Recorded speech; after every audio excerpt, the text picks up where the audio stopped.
General Dana Nessel was joined by officials from the Department of Justice and the FBI to announce state and federal charges against 13 members of 2 militia groups who were preparing to kidnap and possibly kill me.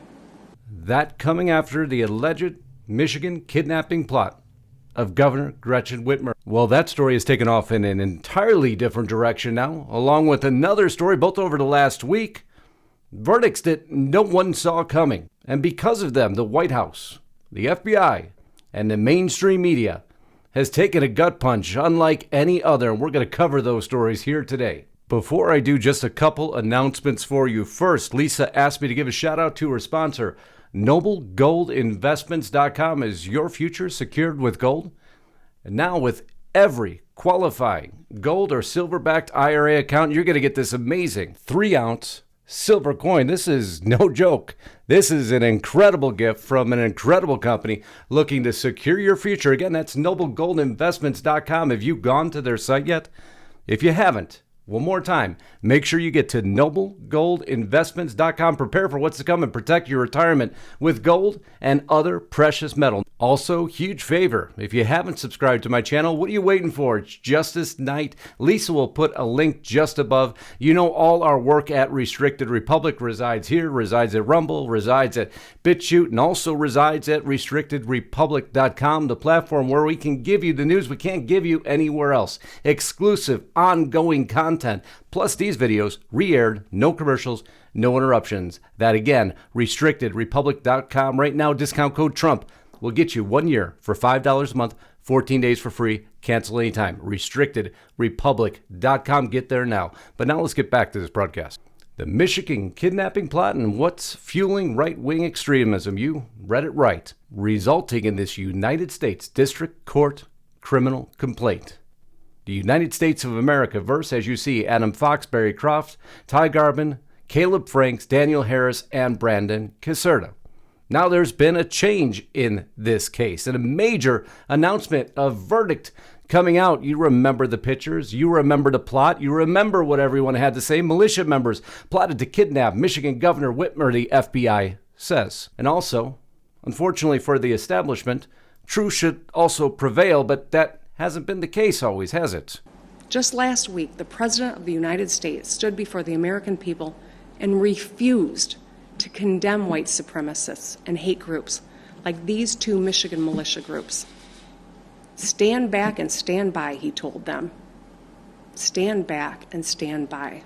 So just reframing in the story you're very familiar with, but that story took a twist midstream. In early 2020, the FBI became aware through social media that a group of individuals were discussing the violent overthrow of certain government and law enforcement components, Trask said in his complaint. The group include Fox and Croft, who decided they should get others to join their cause and take violent action against multiple governments that they believe are violating the U.S. Constitution. But is that truly what happened?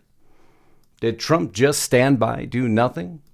And, you know, I see Whitmer today. She's complaining, but it was our Justice Department that arrested the people that she was complaining about. It was my Justice Department that arrested them. But instead, she goes and does her little political act, and she... That shows that even at the time, Trump did not know what was happening, what had happened, and who was involved. And of course, Biden jumped right on the bandwagon. You've heard me say it before, words matter.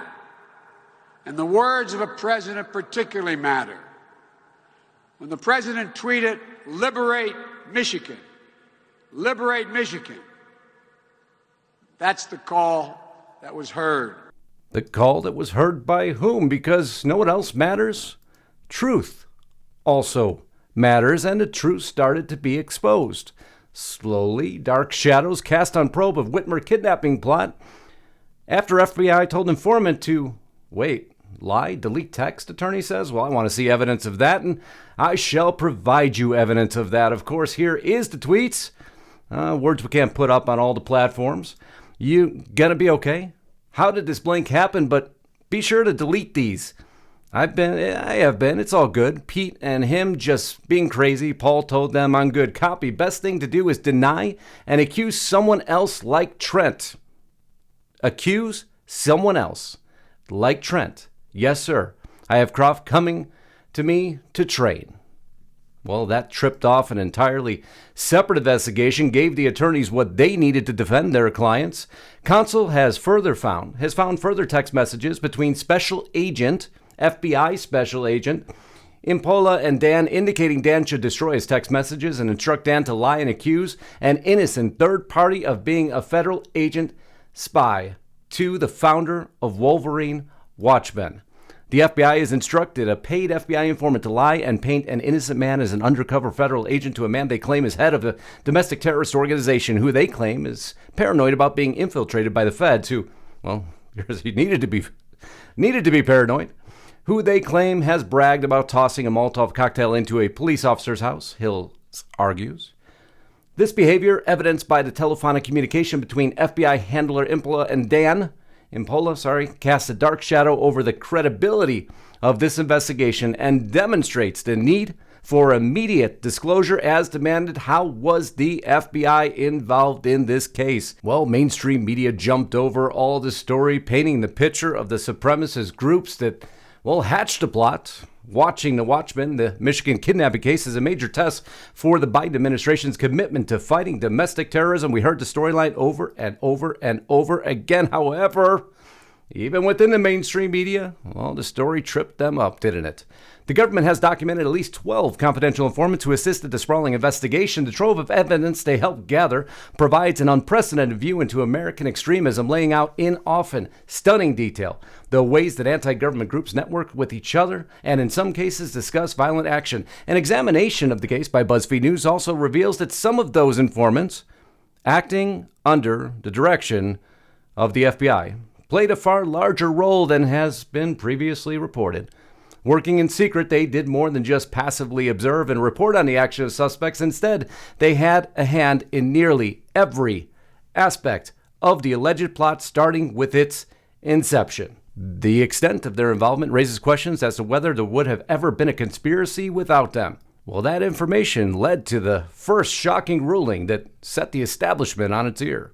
The case has essentially been thrown out. We're talking about ringleaders Adam Fox and Barry Croft. The jury could not reach a unanimous decision on the charges they faced. Let's talk about Brandon Caserta and Daniel Harris, two Metro Detroit men charged with the kidnapping conspiracy and other crimes as well, weapon of mass destruction, having an unregistered device, as well as having an unregistered illegal handgun. All not guilty on those charges for Brandon Caserta from Canton and Daniel Harris from Oakland County. Wow, that's something no one expected to see coming. Huge blow to the FBI is what many are calling it. 0 guilty verdicts in the case of the alleged plot to kidnap Michigan governor. Not guilty verdict for 3. Hung jury on the alleged ringleader, per Peter Williams at NBC. Adam Fox, deadlock, no verdict. Croft, deadlock, no verdict. Harris, count 1, conspiracy, not guilty. Count 2, not guilty. Count 3, not guilty. Count 4, not guilty. Caserta, count 1, not guilty. And the narrative has now suddenly shifted. Wasn't the only narrative to shift, of course. But of course, the GOP, the House Judiciary GOP, puts out their blanket statement. We're on it. People will be held accountable. I am not going to hold my breath because that has simply never happened. Rather, the FBI entrapped innocent men in 2020 in order to produce damaging headlines for Donald Trump while millions of Americans were voting for president, and that is what this is about. A storyline that interfered with the election, and that is what this led to. A crime bigger than Russiagate? Well, I don't know if I'd go that far because it's the world we are now living. Because verdict number 2, how many people know the man on your screen? I'm going to give you a second. His name is Matthew Martin, and he was the second bombshell that struck the establishment this week. Man who said January 6th was magical, acquitted in U.S. Capitol riot case. Did you catch the story? Of course, they have to put the word magical in there, but what's more important is he was acquitted. And by whom? District Judge Trevor N. McFadden. Now, I expected to see and was not disappointed that they would immediately go on the attack of who dismissed this case. Capitol riot accused, acquitted by Donald Trump appointed judge. Well, they didn't tell you the entire truth once again, because if you go a little bit deeper, actually he convicted others in the case So I just wanted to knock that storyline out of the way. Judge acquits man of misdemeanors in Capitol riot trial. Following a 2-day bench trial in U.S. District Court in Washington, New Mexico engineer Matthew Martin was acquitted Wednesday on 4 misdemeanor charges by U.S. District Court. Judge Trevor McFadden. Martin claimed that he had thought the police had allowed him into an entrance near the Capitol Rotunda on January 6th. We've heard that storyline resonating many times. And so the Judge McFadden said that based on the videos of the scene, that assertion was at least plausible, which goes completely against all the narratives and mainstream media talking points and White House declarations we've heard thus so far. And that prosecutor failed to prove the case beyond a reasonable doubt. People were streaming by and the officer made no attempt to stop the people, said the judge. But once again, of course, they add an appointee of President Donald Trump. I guess facts don't matter to the mainstream media, just who appointed which judge. But how does this affect other cases? On trial at the same time, trial opens for a police officer charged with storming the Capitol. But this defense is the bigger concern for many because dozens of Capitol rioters saw law enforcement say law enforcement let us in. So now how are their cases going to be affected by this ruling? You see, this is a monumental decision. In this new verdict in Capitol riot case throws a wrench into the entire political narrative. But don't forget how they're going to continue to try to frame this.